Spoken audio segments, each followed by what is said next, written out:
Portable dust collector એ વર્કશોપમાં કરવત અને ભંગાર કબજે કરીને સ્વચ્છ સપાટી જાળવવાનું એક આવશ્યક સાધન છે. પોર્ટેબલ ડસ્ટ કલેક્ટરના મુખ્ય લક્ષણોમાં શક્તિશાળી સક્શન, કાર્યક્ષમ ફિલ્ટરેશન અને શ્રેષ્ઠ કામગીરી અને આયુષ્ય માટે સરળ જાળવણીનો સમાવેશ થાય છે. ચાલો પોર્ટેબલ ડસ્ટ કલેક્ટરના મુખ્ય ભાગોને ઓળખીને શરૂઆત કરીએ. સક્શન ઇનલેટ એ છે જ્યાં ધૂળજન્ય હવા ધૂળ કલેક્ટરમાં પ્રવેશ કરે છે, જે ગાળણ પ્રક્રિયા શરૂ કરે છે. ફિલ્ટર બેગ અથવા કારતૂસ ધૂળના કણોને ફસાવે છે જ્યારે શુદ્ધ હવાને પસાર થવા દે છે, અસરકારક ગાળણની ખાતરી કરે છે.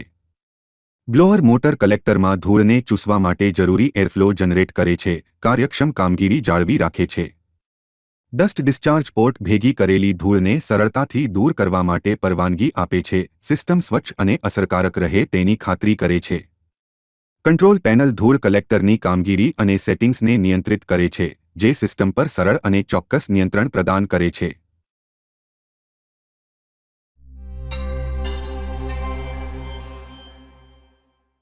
ઉપયોગ કરતા પહેલા હંમેશા safety gloves, goggles, nose mask અને શ્રવણ સુરક્ષા પહેરો. ડસ્ટ કલેક્ટરને એવા સ્થાન પર મૂકો જ્યાં તે તમામ જરૂરી વિસ્તારોમાંથી અસરકારક રીતે ધૂળને પકડી શકે.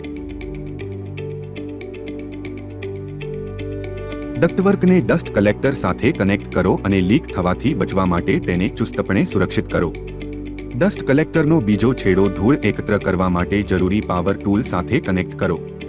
ખાતરી કરો કે ડસ્ટ ફિલ્ટર અને સંગ્રહ બેગ યોગ્ય રીતે સ્થાપિત અને સુરક્ષિત છે.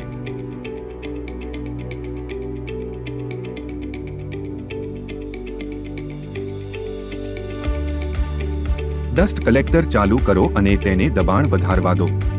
કંટ્રોલ પેનલનો ઉપયોગ કરીને બ્લોઅરની ગતિને ઇચ્છિત દબાણ સેટિંગમાં સમાયોજિત કરો. કચરો ઓછો કરવા માટે ડસ્ટ કલેક્ટરની મદદથી પાવર ટૂલનો ઉપયોગ કરીને કામગીરી કરો.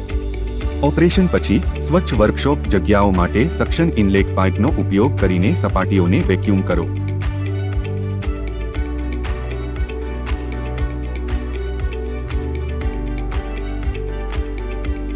ઉપયોગ કર્યા પછી ડસ્ટ કલેક્ટર બંધ કરો.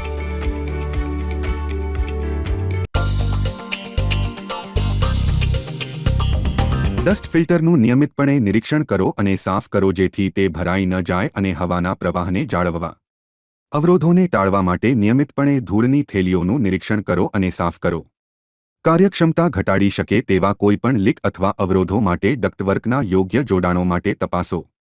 વધુ ગરમ થવાથી બચવા માટે બ્લોઅર મોટર ધૂળ અને કાટમાળથી મુક્ત છે તેની ખાતરી કરો.